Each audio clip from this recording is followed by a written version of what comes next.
Hello, good morning. Welcome back to the channel Krupa Malnad. ನಾನು ಕೃಪಾ. ನಮ್ಮನೆಯವರು ಕೂಡ ಊರಿಗೆ ಹೋದರು. ನಂದು ಸುಮಾರೆಲ್ಲ ಕೆಲಸಗಳಾಯಿತು. ಪಾತ್ರೆನ ಇವತ್ತು ಸ್ವಲ್ಪ ಲೇಟಾಗಿ ಒರೆಸಿ ತೆಗೆದಿಡ್ತಾ ಇದ್ದೀನಿ. ತಿಂಡಿ ಇವತ್ತು ಚಪಾತಿ ಮಾಡೋಣ ಅಂತ ಅಂದ್ಕೊಂಡಿದ್ದೀನಿ. ಬೀಟ್ರೋಟ್ ಇದೆ, ಹಾಗೆಯೇ ಬೆಂಡೆಕಾಯಿ ಕೂಡ ಸುಮಾರು ದಿನ ಆಯಿತು ತಂದು. ಅದರಲ್ಲಿ ಎಷ್ಟು ಚೆನ್ನಾಗಿದೆಯೋ ಎಷ್ಟು ಹಾಳಾಗಿದೆಯೋ ಗೊತ್ತಿಲ್ಲ. ಅದೆರಡನ್ನು ಇವತ್ತು ಪಲ್ಯ ಮಾಡೋಣ ಅಂತ ಮಾಡಿಬಿಟ್ಟು ಖಾಲಿ ಮಾಡೋಣ ಅಂತ ಇದ್ದೀನಿ. ಒಂದು ಮಾತಿದೆ ಗೊತ್ತಾ, ಯಾರಿಗಾದರೂ ಏನಾದರೂ ಹೇಳಬೇಕಿದ್ರೆ 100 ಸಲ ಯೋಚನೆ ಮಾಡು ಅಂತ ದೊಡ್ಡವರು ಹೇಳ್ತಾರೆ ಅಲ್ವಾ. ಯಾರಿಗಾದರೂ ಮನಸ್ಸಿಗೆ ನೋವು ಮಾಡೋದು ಅಥವಾ ಯಾರಿಗೇನಾದರೂ ಬೈಬೇಕಿದ್ರೆ ನೀನು 100 ಸಲ ಯೋಚನೆ ಮಾಡು ಅಂತ ಹೇಳ್ತಾರೆ. ಈಗ ಯಾರಿಗೂ 100 ಸಲ ಯೋಚನೆ ಮಾಡೋದಕ್ಕೆ ನಿಜವಾಗ್ಲೂ ಟೈಮ್ ಇಲ್ಲ ಅನಿಸುತ್ತೆ. 100 ಸಲ ಯೋಚನೆ ಮಾಡೋದು ಬೇಡ, ಒಂದು ಸಲ ನಮ್ಮ ಎದುರಿಗಿರೋರು ನಮಗಾದ ಆ ಮಾತನ್ನ ಅಂದಾಗ ನಮಗೆ ಹೇಗೆ ಅನಿಸುತ್ತೆ ಅನ್ನೋದನ್ನು ಯೋಚನೆ ಮಾಡಿದ್ರೆ ಆವಾಗ ಗೊತ್ತಾಗುತ್ತೆ ನಮಗೆ. ನಾವು ಬೇರೆಯವ್ರಿಗೆ ಮಾತಾಡಿದಾಗ ಅವ್ರಿಗೆ ಎಷ್ಟು ನೋವಾಗುತ್ತೆ, ಹರ್ಟ್ ಆಗುತ್ತೆ ಅನ್ನೋದು ಅದಷ್ಟು ಯೋಚನೆ ಮಾಡಿದ್ರೆ ಸಾಕು. ಒಬ್ಬರ ಮೇಲೆ ಎಷ್ಟೊಂದು ಬ್ಲೇಮ್ಗಳನ್ನ ಹಾಕ್ತಾನೇ ಇರ್ತಾರೆ. ಅದನ್ನು ತಗೊಳ್ಳೋದು ತುಂಬಾ ಕಷ್ಟ ಆಗುತ್ತೆ. ಆ ಪರಿಸ್ಥಿತಿಲಿ ನಾವೇನು ಮಾಡಿದ್ದೀವಿ ಅನ್ನೋದು ಕೂಡ ಕೌಂಟ್ ಆಗುತ್ತೆ. ನಾವೇನು ಮಾಡ್ದೇ ಬೇರೆಯವರಿಗೆ ನೀನು ಅದು ಮಾಡು ಇದು ಮಾಡು ಅನ್ನೋದು ಅದು ಎಷ್ಟು ಸರಿ ಅಂತ ಅನಿಸುತ್ತೆ. ನನಗೆ ಇವತ್ತು ಯಾಕೋ ಈ ಮಾತನ್ನ ಹೇಳಬೇಕು ಅಂತ ಅನ್ನಿಸ್ತು. ನಾನು ಒಂದೊಂದು ಸಲ ಏನು ಗೊತ್ತಾ, ಈಗ ನಾವು ಬೇಜಾರಾದಾಗ ನಮ್ಮನ್ನ ಈ ಮೊಬೈಲ್ ಅನ್ನೋದು ಎಷ್ಟು ಚೆನ್ನಾಗಿ ರೀಡ್ ಮಾಡ್ತಾ ಇದೆ ಅನ್ನೋದನ್ನು ನಾನು ಇವತ್ತೊಂದು ಸಣ್ಣ ಎಕ್ಸಾಂಪಲ್ ಕೊಡ್ತೀನಿ. ನಾನೀಗೇನಾದರೂ ಸ್ವಲ್ಪ ಮನಸ್ಸಿಗೆ ಬೇಜಾರಾಯಿತು ಅಂದರೆ ಯಾವುದೋ ಒಂದು ರೀಲ್ ಬರುತ್ತೆ ಅದೇ ಥರದ್ದೇನೆ. ಬಂದಾಗ ನಾನು ಒಂದು 2 ಸೆಕೆಂಡ್ ಇಲ್ಲ 3 ಸೆಕೆಂಡ್ ಇಲ್ಲ ಒಂದು 5 ಸೆಕೆಂಡ್ ನೋಡಿರ್ತೀನಿ. ಅಂದರೆ ನನಗದು ಇಷ್ಟ ಆಗ್ತಾ ಇದೆ ಅಂತ ಆ ಮೊಬೈಲಲ್ಲಿ ಅದೇ ರಿಪೀಟ್ ಆಗ್ತಾ ಹೋಗುತ್ತೆ ರೀಲ್ಸ್ಗಳಲ್ಲಿ. ನನಗೆ ಯಾವಾಗಲೂ ಅನ್ಸೋದು, ನಂಗೆ ಅನ್ಸಿದ್ದು ಇದಕ್ಕೆ ಹೆಂಗೆ ಗೊತ್ತಾಗುತ್ತೆ ಮೊಬೈಲ್ಗೆ ಅಂತ. ನಾನು ನಮ್ಮ ಮನೆಯವ್ರ ಹತ್ರನೂ ಕೂಡ ಹೇಳ್ತೀನಿ. ಕೆಲವೊಂದನ್ನ ನಾನು ನಮ್ಮ ಮನೆಯವ್ರಿಗೆ ಶೇರ್ ಮಾಡ್ತೀನಲ್ಲ, ಅವಾಗಂತಾರೆ ನಿಂಗೆ ಹೆಂಗೆ ಸಿಕ್ತು ಇದೆಲ್ಲ ಅಂತ ವಾಪಸ್ ಕೇಳ್ತಾರೆ. ನಿಮಗೂ ಯಾರಿಗಾದ್ರೂ ಈಗ ಆಗಿದೆಯಾ ಅಂತ ನನಗೆ ಕಮೆಂಟಲ್ಲಿ ತಿಳಿಸಿ. ನಾನು ಅಂದೆ, ನನಗೇನೋ ಗೊತ್ತಿಲ್ಲ ರೀ, ನಂಗೆ ಹಾಗೆ ಮನಸ್ಸಿಗೆ ಬೇಜಾರಾದಾಗ ಆ ಥರದ್ದು ರೀಲ್ಸ್ಗಳು ಬರುತ್ತೆ, ಅದನ್ನು ನಾನು ನೋಡ್ತೀನಲ್ವ, ಪದೇ ಬರುತ್ತೆ ಅಂತ ಹೇಳಿದೆ. ಅವಾಗ ಅವರು ಅಂದರು, ಅದು ನಿನ್ನನ್ನು ರೀಡ್ ಮಾಡುತ್ತೆ, ನೀನು ಯಾವುದನ್ನು ಜಾಸ್ತಿ ನೋಡ್ತೀಯೋ, ನೀನು ಯಾವುದರಲ್ಲಿ ಎಂಗೇಜ್ ಆಗಿರ್ತೀಯೋ ಅದೇ ಥರದ್ದನ್ನು ಅದು ತೋರಿಸ್ತಾ ಹೋಗುತ್ತೆ ಅಂತ ಹೇಳಿದ್ರು. ಆಮೇಲೆ ನನಗೂ ಕೂಡ ಹೌದು ಅಂತ ಅನ್ನಿಸ್ತು. ನಿಮಗೂ ಯಾರಿಗಾದರೂ ಈ ಥರ ಅನುಭವಗಳಾಗಿದೆಯಾ ಅಂತ ನನಗೆ ಕಮೆಂಟಲ್ಲಿ ತಿಳಿಸಿ.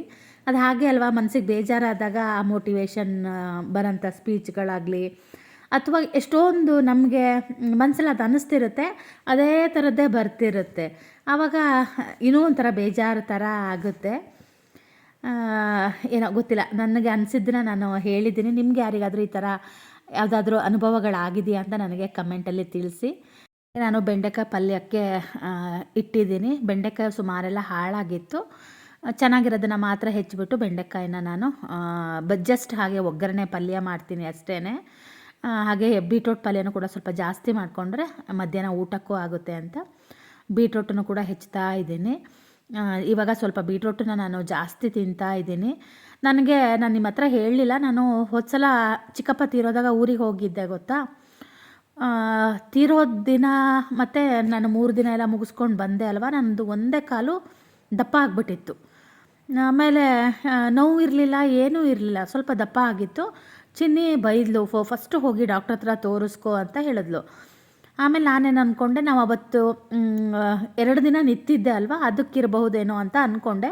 ಆದರೆ ನಂಗೆ ಸಂಜೆ ಒಂದು ಸಲ ತುಂಬ ಕಾಲು ನೋವು ಬರ್ತಾಯಿತ್ತು. ನನ್ನ ತಮ್ಮಂಗೆ ಹೇಳಿದೆ, ನನ್ನ ಸ್ವಲ್ಪ ಹಾಗೇ ಕಾಲು ಹಬ್ಬತ್ಸ್ಕೊಳ್ಳೋದು, ತಲೆನೋವು ಬಂದರೆ ತಲೆ ಹಬ್ಬತ್ಸ್ಕೊಳ್ಳೋದು ಆ ಥರ ಮಾಡ್ತಿರ್ತೀನಿ. ಅವನೊಂಚೂರು ಹೀಗೆ ಹಬ್ಬತ್ತಿದ ಅಷ್ಟೇ. ಮತ್ತು ಆಮೇಲೆ ಹಂಗೆ ಅಂಥ ನೋವು ಏನೂ ಇರಲಿಲ್ಲ, ಆದರೆ ಕಾಲು ಮಾತ್ರ ತುಂಬ ದಪ್ಪ ಆಗಿಬಿಟ್ಟಿತ್ತು, ಬಲ್ಗಾಲು. ಆಮೇಲೆ ನಂಗೆ ಸ್ವಲ್ಪ ಹೆದರಿಕೆ ಆಯಿತು, ಆದರೆ ನಾನೇನು ಡಾಕ್ಟ್ರ್ ಹತ್ರ ಹೋಗಲಿಲ್ಲ. ನೆಕ್ಸ್ಟ್ ಡೇ ಎಲ್ಲ ಅದು ಕಾಲು ಬಾತಿದ್ದು ಹಿಡ್ದೇ ಬಿಡ್ತು. ನಾನೊಂದು ಸ್ವಲ್ಪ ಹಾಗೇ ಡಾಕ್ಟ್ರ್ ಹತ್ರ ಹೋಗೋಕ್ಕೆ ಹಿಂಜರಿತೀನಿ. ಆದರೆ ಹೋಗಬೇಕು. ಚಿನ್ನಿನೂ ತುಂಬ ಬೈದ್ಲು. ನಾನು ಹೋಗಲ್ಲ ಅಂತ ಗೊತ್ತಾಗಿ ಅವಳು ಅವ್ರ ಡ್ಯಾಡಿ ಕೂಡ ಹೇಳಿ ಫೋನ್ ಮಾಡಿ ಹೇಳಿದ್ಲು ಅವಳು. ಆಮೇಲೆ ಕಮ್ಮಿ ಆಯ್ತಲ್ವ, ನಾನು ಕೂಡ ಸುಮ್ಮನಾದೆ. ಆಮೇಲೆ ನಾನು ಮತ್ತೆ 11 ದಿನಕ್ಕೆ ಹೋಗಿದ್ದೆ ಗೊತ್ತಾ. ಅವತ್ತು ಅಷ್ಟೇ ನನಗೆ ನಡೆದು ಕಾಲು ನೋವು ಅಂದರೆ ನಂಗೆ ಹೆಜ್ಜೆ ಕಿತ್ತಿಡೋಕ್ಕಾಗ್ತಿರ್ಲಿಲ್ಲ ಗೊತ್ತಾ. ಅವತ್ತು ನಾನು ನಮ್ಮ ಮನೆಯವರು ಮೇಲ್ಗಡೆ ಅದು ಇದನ್ನು ಜಾಗ ಕ್ಲೀನ್ ಮಾಡಿದ್ವಲ್ಲ, ನೋಡೋದಕ್ಕೆ ಅಂತ ಹೋಗಿದ್ದೀವಿ. ನಂಗೆ ವಾಪಸ್ ನಡ್ಕೊ ಬರ್ಬೇಕಿದ್ರೆ ಕಣ್ಣಲ್ಲಿ ನೀರು ಬರ್ತಾಯಿದ್ದಾವೆ. ನಂಗೆ ಹೆಜ್ಜೆ ಕಿತ್ತಿಡೋಕ್ಕೆ ಆಗ್ತಾಯಿಲ್ಲ, ಅಷ್ಟು ನೋವಾಗಿತ್ತು. ಯಾಕೆ ಹಂಗಾಗಿತ್ತೋ ಏನೋ ಗೊತ್ತಿಲ್ಲ. ಆಮೇಲೆ ಸರಿ ಆಯ್ತು, ಯಾಕಂದರೆ ನಾವು ಅವತ್ತು ತುಂಬ ನಡೆದಿದ್ದೆ. ಅವತ್ತು ನನಗೆ ತುಂಬ ನಡೆದ್ರೂ ಕೂಡ ಆಗೋದಿಲ್ಲ, ಅದಕ್ಕಿರ್ಬೋದೇನೋ ಅಂದ್ಕೊಂಡು ಸುಮ್ಮನಾದೆ. ಆಮೇಲೆ ಏನೋ ಯಾವುದೂ ಪ್ರಾಬ್ಲಮ್ ಆಗಿಲ್ಲ. ನನಗೆ ಒಂದು ಸಲ ಚಿನ್ನಿ ಡೆಲಿವರಿ ಆಗಿ, ಚಿನ್ನಿ ಸ್ವಲ್ಪ ದೊಡ್ಡ ಇದ್ಲು, 1.5 ವರ್ಷ ಇದ್ಲು ಅನಿಸುತ್ತೆ. ಆ ಟೈಮಲ್ಲಿ ಹೀಗೆ ಹಿಮೋಗ್ಲೋಬಿನ್ ಕಮ್ಮಿಯಾಗಿ ನನಗೆ ಕಾಲೆಲ್ಲ ದಪ್ಪ ಆಗಿಬಿಟ್ಟಿತ್ತು. ಆವಾಗ ನಾನು ತುಂಬ ಹೆದರಿ ನಾನು ಡಾಕ್ಟ್ರ್ ಹತ್ರ ಹೋಗಿದ್ದೆ. ಆವಾಗ ಡಾಕ್ಟ್ರ್ ಹೇಳಿದರು, ಹಿಮೋಗ್ಲೋಬಿನ್ ತುಂಬ ಕಮ್ಮಿ ಇದೆ ಅಂತ. ನಂಗೆ ಆ ಪ್ರಾಬ್ಲಮ್ ತುಂಬ ವರ್ಷಗಳಿಂದ ಇದೆ. ಅಂದರೆ ಚಿನ್ನಿ ಹುಟ್ಟಿದಾಗಿಂದನೂ ನನಗೆ ಸ್ವಲ್ಪ ಆ ಪ್ರಾಬ್ಲಮ್ ಇದೆ, ನಂಗೆ ಅದಕ್ಕೆ ಇರ್ಬೋದು ಅಂತ ಗೊತ್ತಾಯಿತು. ಆವಾಗ ಡಾಕ್ಟ್ರೇ ನನಗೆ ಹೇಳಿದರು, ಸ್ವಲ್ಪ ಬೀಟ್ರೂಟ್ ಜಾಸ್ತಿ ತಿನ್ನಿ, ಮತ್ತು ಮೊಳಕೆ ಬರಿಸಿರೋ ಕಾಳುಗಳನ್ನ ಹಸಿದು ತಿನ್ನಬೇಡಿ, ಒಂದು ಸ್ವಲ್ಪ ಅದನ್ನು ಎಣ್ಣೆ ಹಾಕಿ ಫ್ರೈ ಮಾಡಿ ತಿನ್ನಿ ಅಂತ ಹೇಳಿದರು. ಅದಾಗಿ ನಾನು 1 ತಿಂಗಳಿಗೆ ನೆಕ್ಸ್ಟ್ ಸಲ ಹೋದಾಗ ನನಗೆ ಹಿಮೋಗ್ಲೋಬಿನ್ ಚೆನ್ನಾಗಿ ಇನ್ಕ್ರೀಸ್ ಆಗಿತ್ತು. ನಾನು ಆವಾಗಲೇ ಇದು ಏನದು ECG ಎಲ್ಲ ಮಾಡಿಸಿದ್ದೆ. ನನಗೆ ಅದೆಲ್ಲ ಒಂಥರ ಡವ ಡವ ಅನ್ನೋದು ಏನೇನೋ ಆಗ್ತಾಯಿತ್ತು. ಆವಾಗಿಂದ ನನಗೆ ಸ್ವಲ್ಪ ಆ ಥರ ಕಾಲು ದಪ್ಪ ಆದರೆ ನನಗೆ ಅನಿಸುತ್ತೆ, ನನಗೆ ತಲೆ ತಿರುಗೋದು ಆ ಥರ ಎಲ್ಲ ಆ ಸಿಮ್ಟಮ್ಸ್ ಬರುತ್ತೆ, ಗೊತ್ತಾಗುತ್ತೆ ನನಗೆ ಹಾಗೆ ಆಗ್ತಾಯಿತ್ತು. ಏನು ಟೆಸ್ಟ್ ಮಾಡ್ಸೋಕ್ಕೆ ಹೋಗಲಿಲ್ಲ. ಆಮೇಲೆ ನಾನೇ ಸ್ವಲ್ಪ ಈಗ ಅದೇ ಬೀಟ್ರೂಟ್ ಎಲ್ಲ ಜಾಸ್ತಿ ತಿಂತಾಯಿದ್ದೀನಿ. ಮೊಳಕೆ ಬರಿಸಿರೋ ಕಾಳುಗಳು ಮಾಡ್ಕೋಬೇಕು. ಮೊಳಕೆ ಬರಿಸಿರೋ ಕಾಳು ನೆನೆಸೋಕ್ಕೆ ಮರ್ತೋಗ್ಬಿಡುತ್ತೆ. ಹಾಗೆ ನಾನು ಇದನ್ನು ಒಂದು ಎಣ್ಣೆ ಬಾಟ್ಲು ತರಿಸಿದ್ದೆ. ನಂದು ಆ ಬಾಟಲ್ಗಳು 2 ಹಾಳಾಗಿಬಿಟ್ಟಿದ್ದಾವೆ. ನಾನು ಅವತ್ತು ಹೋಮ್ ಸೆಂಟರಲ್ಲಿ ನೋಡಿದ್ದೆ, ಅಲ್ಲಿ ತುಂಬ ಚೆನ್ನಾಗಿತ್ತು. 1,000 ರೂಪಾಯಿ ಒಂದು ಅನಿಸುತ್ತೆ. ನಾನು ಆಮೇಲೆ ಅಲ್ಲಿ ಕುತ್ಕೊಂಡು ಮೀಶೋದಲ್ಲಿ ನೋಡಿದೆ, ಅಲ್ಲಿ 500 ರೂಪಾಯಿಗೆಲ್ಲ ಸಿಗ್ತಾಯಿತ್ತು. ಮತ್ತು ಯಾಕೆ ಅಷ್ಟು ದುಡ್ಡು ಖರ್ಚು ಮಾಡೋದು ಅಂತ ಹೇಳಿ ಆನ್ಲೈನಲ್ಲಿ ಹಾಕೋಣಂತ ಹಾಕಿದ್ದೆ. ಇದು ಎಷ್ಟು ತೆಳು ಇತ್ತಂದರೆ ಎಣ್ಣೆ ಹಾಕಿದ್ರೇ ಆ ಬಾಟ್ಲು ಡಮ್ ಅನ್ನುತ್ತೆ ಅನ್ನೋ ಥರ ಇತ್ತು. 2 ದಿನ ಇಟ್ಕೊಂಡೆ. ಆಮೇಲೆ ಯಾಕೋ ನಂಗೆ ಬೇಡ ಅಂತ ಅನ್ನಿಸ್ತು. ನಮ್ಮನೆಯವರು ವೀಡಿಯೋಕ್ಕೆಲ್ಲ ಚೆನ್ನಾಗಾಗುತ್ತೆ, ಪರವಾಗಿಲ್ಲ ಇಟ್ಕೋ ಅಂತ ಹೇಳಿದ್ರು. ಅದು ಇಟ್ಕೊಳ್ಳೋದು ಪರವಾಗಿಲ್ಲ, ಅದೇನಾದರೂ ಚೂರು ತಾಕ್ತು ಅಂದರೆ ಎಣ್ಣೆ ಪೂರಾ ಚೆಲ್ಲಿ ಮನೆನ ನಾನು ಆಮೇಲೆ ಸೋಪಿನ ಪುಡಿ ಹಾಕಿ ತೊಳಿಬೇಕಾಗುತ್ತೆ. ಅದಕ್ಕೆ ಅದ್ರ ಸಾವಾಸ ಬೇಡ ಅಂತ 2 ದಿನ ಇಟ್ಕೊಂಡೆ. ಆಮೇಲೆ ಅದು ಯಾಕೋ ಗೊತ್ತಿಲ್ಲ, ನಂಗೆ ಬೇಡ ಅಂತ ಅನ್ನಿಸ್ತು. ಅದನ್ನು ಹಾಗೆ ರಿಟರ್ನ್ ಹಾಕ್ತೆ. ಮೀಶೋದಲ್ಲಿ ಏನಂದರೆ ಬೇಗ ರೀಫಂಡ್ ಚೆನ್ನಾಗಾಗುತ್ತೆ, ಆದರೆ ಎಲ್ಲದೂ ಅಷ್ಟೊಂದು ಚೆನ್ನಾಗಿರೋ ಕ್ವಾಲಿಟಿಲಿ ಇರಲ್ಲ. ಕೆಲವೊಂದು ಮಾತ್ರ ತುಂಬಾ ಚೆನ್ನಾಗಿರುತ್ತೆ. ನಾನು ಚೆನ್ನಾಗಿರೋದನ್ನ ಇಟ್ಕೊತೀನಿ, ಬೇಡದಿರೋದೆಲ್ಲ ಹಾಗೆ ರಿಟರ್ನ್ ಮಾಡಿಬಿಡ್ತೀನಿ. ಸಂಜೆ ಏನೋ ತಿನ್ನೋಕ್ಕೆ ಅಂತ ಹೇಳಿ, ಸಂಜೆ ಅಲ್ಲ ರಾತ್ರಿಗೆ ತರಕಾರಿ ಎಲ್ಲ ಹಾಕಿ ಮತ್ತು ಸೊಪ್ಪುಗಳೆಲ್ಲ ಇತ್ತು, ಹಾಕಿ ತಾಲಿಪಟ್ಟು ಮಾಡೋಣ ಅಂತ ಮಾಡ್ತಾಯಿದ್ದೀನಿ. ನಾನು ಯಾವಾಗಲೂ ತಾಲಿಪಟ್ಟು ಮಾಡಿದಾಗ ತುಂಬ ಜನ ಹೇಳ್ತಾಯಿದ್ರು, ಅನ್ನ ಹಾಕೋದು ಬದಲು ಈ ಥರ ಅಕ್ಕಿ ಹಿಟ್ಟು ಹಾಕಿ ಮಾಡಿ ನೋಡಿ ಅಂತ. ಯಾಕೆ ಟ್ರೈ ಮಾಡಬಾರ್ದು ಅಂತ ಇವತ್ತು ಮಾಡಿದ್ದೆ. ತುಂಬಾ ಚೆನ್ನಾಗಾಗಿತ್ತು. ಆದರೆ ಅದನ್ನು ತಿನ್ನೋಕ್ಕೆ ಆಗಲಿಲ್ಲ ನನಗೆ, ಅಷ್ಟು ಹೊಟ್ಟೆ ತುಂಬಿಡ್ತು. ಮತ್ತು ನಮ್ಮ ಎದುರುಗಡೆ ಮನೆಯವರು ಹಲಸಿನ ಹಣ್ಣು ಕೊಟ್ಟಿದ್ದರು, ಅದನ್ನು ತಿಂದುಬಿಟ್ಟಿದ್ದೆ ನಾನು. ಆಮೇಲೆ ಅದು ಯಾಕೋ ನನಗೆ ಊಟನೇ ಸೇರ್ತಿರಲಿಲ್ಲ. ಒಂದು ಅರ್ಧ ತಿಂದು ಅರ್ಧ ಹಾಗೆ ಇಟ್ಟಿದ್ದೆ ನಾನು ತಾಲಿಪಟ್ಟನ್ನ, ನಾಳೆ ಬೆಳಗ್ಗೆ ತಿನ್ನೋಕ್ಕಾಗುತ್ತೆ ಅಂತ ಹೇಳಿ. ತುಂಬ ಚೆನ್ನಾಗಾಗಿತ್ತು ಗೊತ್ತಾ. ನನಗಂತೂ ತುಂಬಾ ಇಷ್ಟ ಆಯಿತು ತಾಲಿಪಟ್ಟು ಈ ಥರ ಮಾಡೋದು. ತಟ್ಟಕ್ಕೂ ಅಷ್ಟೇ ಚೆನ್ನಾಗೇ ಬಂತು. ನಾನು ಎಲ್ಲ ಹರಿದೋಗ್ಬಿಡುತ್ತೆ ಅಂತ ಅನ್ಕೊತಿದ್ದೆ ಯಾವಾಗಲೂ. ಇಲ್ಲ, ತುಂಬ ಚೆನ್ನಾಗಿ ಬಂತು. ಸೌತೆಕಾಯಿನೂ ಕೂಡ ನಾನು ಹಾಕಿದ್ದೆ. ಮನೇಲಿ ಏನೇನು ತರಕಾರಿ ಇದೆ ಅದೆಲ್ಲ ಹಾಕಿ ಚೆನ್ನಾಗಾಗುತ್ತೆ. ನಾನು ಇನ್ನೊಂದು ದಿನ ಆ ರೆಸಿಪಿನ ಮಾಡಿದ್ದೀನಿ, ತೋರಿಸ್ತೀನಿ ನಿಮಗೂ ಕೂಡ. ಅದ್ರ ಜೊತೆಗೆ ಸ್ವಲ್ಪ ಬೆಣ್ಣೆ ಹಾಕ್ಕೊಂಡು ತಿಂದ್ವಿ. ನೆಕ್ಸ್ಟ್ ಡೇ ಇದು ಗುಡ್ ಮಾರ್ನಿಂಗ್ ಎಲ್ಲರಿಗೂ. ಬೆಳಗ್ಗೆ ಎದ್ದ ತಕ್ಷಣ ನಾನು CFC ವಾಟರ್ ಕುಡಿಬೇಕಲ್ವ, ಅದನ್ನು ಕೂಡ ಮಾಡಿ ಇಟ್ಕೊಂಡಿದ್ದೀನಿ. ಆ್ಯಸ್ ಯೂಶ್ವಲ್ ನನ್ನ ಬೆಳಗಿನ ದಿನಚರಿ ಶುರುವಾಗೋದು ಪಾತ್ರೆ ಒರೆಸೋದು, ಕಸ ಹೊಡೆಯೋದು, ಬಾಗಿಲಿ ರಂಗೋಲಿ ಹಾಕೋದು. ಇವತ್ತು ಪಾತ್ರೆ ಒರೆಸಿ ಆಗಿದೆ ಅಂತ ಅಂದ್ಕೊಂಡಿದ್ದೀನಿ, ಯಾಕಂದರೆ ತೋರಿಸಿಲ್ಲ. ಹಾಗೆ ತಿಂಡಿ ಏನು ಮಾಡೋದು ಅಂತ. ನಮ್ಮಲ್ಲಿ ಗೊತ್ತಲ್ವಾ, ಅನ್ನ ಉಳಿದಿದೆ ಅಂದರೆ ರೊಟ್ಟಿ ಮಾಡು, ಕಡುಬು ಮಾಡು. ನಗು ಬರುತ್ತೆ ನನಗೆ ಹೇಳೋದಕ್ಕೆ. ನಮ್ಮದು ಮುಖ್ಯ ಆಹಾರ ಅದೇ ಅಲ್ವಾ, ರೊಟ್ಟಿ ಜಾಸ್ತಿ ನಮ್ಮಲ್ಲಿ ಮಲೆನಾಡಲ್ಲಿ ಮಾಡೋದು. ನಾವು ಈ ಥರ ಕಾಳುಗಳು ಮತ್ತು ತರಕಾರಿ ಬೆಳೆಸಿ ಪಲ್ಯ ಮಾಡ್ತೀವಿ. ಆದರೆ ನಾನ್ ವೆಜ್ ತಿನ್ನೋರು ಮಟನ್ನು, ಚಿಕನ್ನದ್ದು ಅದೆಲ್ಲ ಮಾಡ್ಕೊಂಡು ತಿಂತಾರೆ. ಹಾಗೆ ಅನ್ನನ ನಾನು ಬಿಸಿಗಿಟ್ಟಿದ್ದೆ, ಅದಕ್ಕೀಗ ನಾನು ಅಕ್ಕಿ ಹಿಟ್ಟನ್ನು ಕೂಡ ಹಾಕ್ತಾಯಿದ್ದೀನಿ. ಹೀರೆಕಾಯಿ ಚೆನ್ನಾಗಿತ್ತು, ಹಾಗಾಗಿ ಆ ಹೀರೆಕಾಯಿದು ಪಲ್ಯ ಮಾಡಿ ಅದ್ರ ಸಿಪ್ಪೆದು ಕೂಡ ಚಟ್ನಿ ಮಾಡೋಣ ಅಂತ ಅಂದ್ಕೊಂಡು ಹೀರೆಕಾಯಿನ ಫಸ್ಟು ನಾನು ತೊಳ್ಕೊಂಡು ಆನಂತರ ಅದ್ರದ್ದು ಸಿಪ್ಪೆ ತೆಗೆದು ಆ ಸಿಪ್ಪೆಲಿ ಚಟ್ನಿ ಮಾಡಿದೆ. ಅದ್ರದ್ದು ರೆಸಿಪಿ ನಿಮಗೆ ಇವತ್ತು ತೋರಿಸ್ತೀನಿ, ತುಂಬ ಚೆನ್ನಾಗಾಗುತ್ತೆ.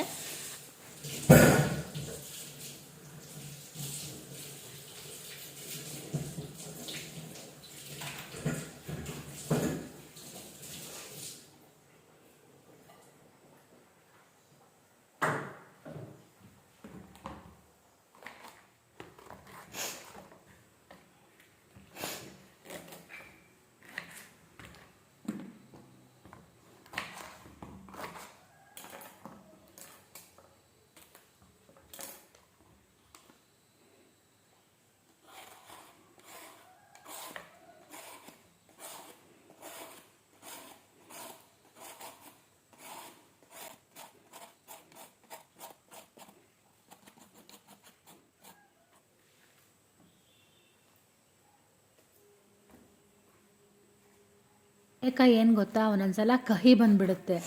ಹಾಗಾಗಿ ನಾನು ಒಂದ್ಸಲ ಅದನ್ನು ತಿಂದು ನೋಡ್ತಾ ಇದ್ದೀನಿ. ಎಲ್ಲದೂ ಚೆನ್ನಾಗೇ ಇತ್ತು. ನನಗೆ ಯಾವ್ದ್ರದ್ದು ಯಾವುದು ಅನ್ನೋದು ಗೊತ್ತಾಗ್ತಿರ್ಲಿಲ್ಲ. ಹಾಗಾಗಿ ಎಲ್ಲದನ್ನು ಒಂಚೂರು ತಿಂದು ನೋಡಿದೆ. ಹಾಗೆ ಸಿಪ್ಪೆನ ನೋಡಿ ಆ ಥರ ತುರಿದು ಸಣ್ಣದಾಗಿ ಹೆಚ್ಚಿ ಇಟ್ಕೊಂಡಿದ್ದೀನಿ. ಈಗ ಪಲ್ಯಕ್ಕೂ ಕೂಡ ಹೀರೆಕಾಯಿನ ಈ ಥರ ಹೆಚ್ಚುತ್ತಾ ಇದ್ದೀನಿ. ಹೀರೆಕಾಯಿನ ತುಂಬಿದ ಎಣ್ಗಾಯಿ ಪಲ್ಯ ಮಾಡ್ತಾರೆ ಗೊತ್ತಾ, ಆ ಥರನೂ ಮಾಡ್ಬೋದು. ನಾನು ಹಾಗೆ ನಾರ್ಮಲ್ ಪಲ್ಯ ಮಾಡ್ತೀನಿ. ತುಂಬ ಚೆನ್ನಾಗಾಗುತ್ತೆ ಇದು. ಇದ್ರದ್ದು ರೆಸಿಪಿನೂ ಹಾಗೆ ನಾನು ಶೇರ್ ಮಾಡ್ತೀನಿ. ಒಂದೊಂದು ದಿನ ಗುರೆಳ್ ಪುಡಿ ಇದೆ ನನ್ನ ಹತ್ರ, ಅದನ್ನು ಹಾಕ್ತೀನಿ. ಇವತ್ತು ಬೇಡ ಅಂತ ಹೇಳಿ ಸ್ವಲ್ಪ ಹುರಿದು ಹಾಕೋಣ ಅಂತೇಳಿ ಅದನ್ನು ಕೂಡ ನಾನು ಹುರಿತಾ ಇದ್ದೀನಿ. ಹಾಗೆಯೇ ಈ ಕಡೆ ಸ್ವಲ್ಪ ಒಗ್ಗರಣೆ ಮಾಡ್ಕೊಂಡಿದ್ದೀನಿ. ಸಾಸಿವೆ, ಜೀರಿಗೆ, ಆನಂತರ ಕರಿಬೇವು, ಬೆಳ್ಳುಳ್ಳಿ ಹಾಕಿದ್ದೀನಿ. ಅದು ಈರುಳ್ಳಿನೂ ಹಾಕಿದ್ದೀನಿ. ಅದಾದ ನಂತರ ನಾನು ಹೀರೆಕಾಯಿನೂ ಕೂಡ ಹಾಕ್ತಾಯಿದ್ದೀನಿ. ಹೀರೆಕಾಯಿ ತುಂಬ ಬೇಗ ಬೆಂದುಬಿಡುತ್ತೆ. ಹಾಗಾಗಿ ಒಂಚೂರು ಉಪ್ಪು ಹಾಕ್ಬಿಟ್ರೆ ಒಂದು 5 ಇಲ್ಲ 10 ನಿಮಿಷಕ್ಕೆ ಚೆನ್ನಾಗಿ ಬೆಂದುಬಿಡುತ್ತೆ. ತುಂಬ ಬೇಯಿಸಬಾರ್ದು ಇದನ್ನು. ಸ್ವಲ್ಪ ಕರುಮ್ ಅಂದರೆ ಅದೊಂಥರ ರುಚಿ ಚೆನ್ನಾಗಿರುತ್ತೆ. ಹುರಿಯೋದಕ್ಕೆ ನಾನು ಒಂದು 4 ಸ್ಪೂನಷ್ಟು ಶೇಂಗಾ ಹಾಕಿದ್ದೀನಿ. ಒಂದು ಸ್ವಲ್ಪ ಹಸಿಮೆಣಸು, ಆನಂತರ ಈರುಳ್ಳಿ, ಕುರೆಸೆಣ್ಣೆ ಎಳ್ಳು, ಚೂರು ಬಿಳಿ ಎಳ್ಳನ್ನು ಹಾಕಿದ್ದೀನಿ. ಅಷ್ಟು ಹಾಕಿ ಅದನ್ನು ನಾನು ಎಣ್ಣೆ ಹಾಕಿ ಚೆನ್ನಾಗಿ ಹುರ್ಕೊತೀನಿ. ಬೇಕಿದ್ದರೆ ನೀವು ಇದಕ್ಕೆ ಜೀರಿಗೆ, ಕೊತ್ತಂಬರಿನೂ ಹಾಕ್ಬೋದು. ನಾನಾದರೆ ಅದನ್ನು ಸಾಂಬಾರು ಪುಡಿ ಹಾಕೋಣ ಅಂತೇಳಿ ನಾನು ಅಷ್ಟನ್ನು ಹಾಕಿಲ್ಲ. ಹಾಗೆ ಈ ಕಡೆ ಹೀರೆಕಾಯಿ ಕೂಡ ಬೇಯ್ತಾ ಇದೆ.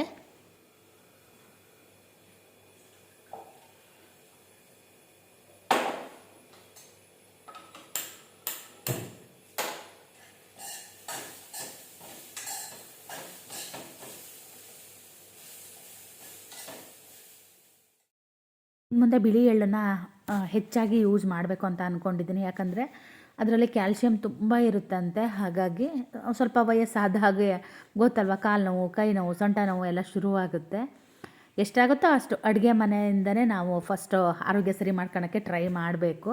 ನಾನು ಹೀರೆಕಾಯಿ ಸಿಪ್ಪೆದು ಚಟ್ನಿ ಮಾಡಿದ್ದೀನಿ. ನಾನು ರೆಸಿಪಿ ಶೂಟ್ ಮಾಡೋದೇ ಮರೆತು ಬಿಟ್ಟಿದ್ದೀನಿ. ಒಂದೊಂದು ದಿನ ಹಾಗೇ ಏನಕ್ಕೆ ಹಂಗಾಯ್ತೋ ಗೊತ್ತಿಲ್ಲ ನನಗೆ.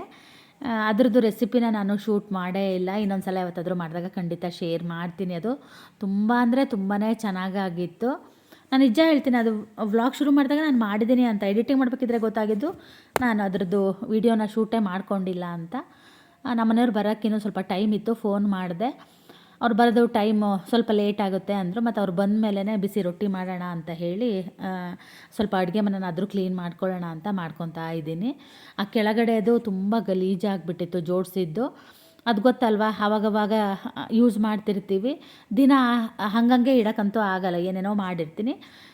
ಹೀಗೆ ವಾರಕ್ಕೋ ಇಲ್ಲ 15 ದಿನನೋ ತಿಂಗಳೋ, ಈಗ ಮಾಡಿದೆ 1.5 ತಿಂಗಳೇ ಆಗಿತ್ತೆ ಏನೋ. ಇವತ್ತು ಟೈಮ್ ಇತ್ತಲ್ವ ಮಾಡೋಣ ಅಂತ ಈಗ ಜೋಡಿಸ್ತಾ ಇದ್ದೀನಿ ಕೆಳಗಡೆ.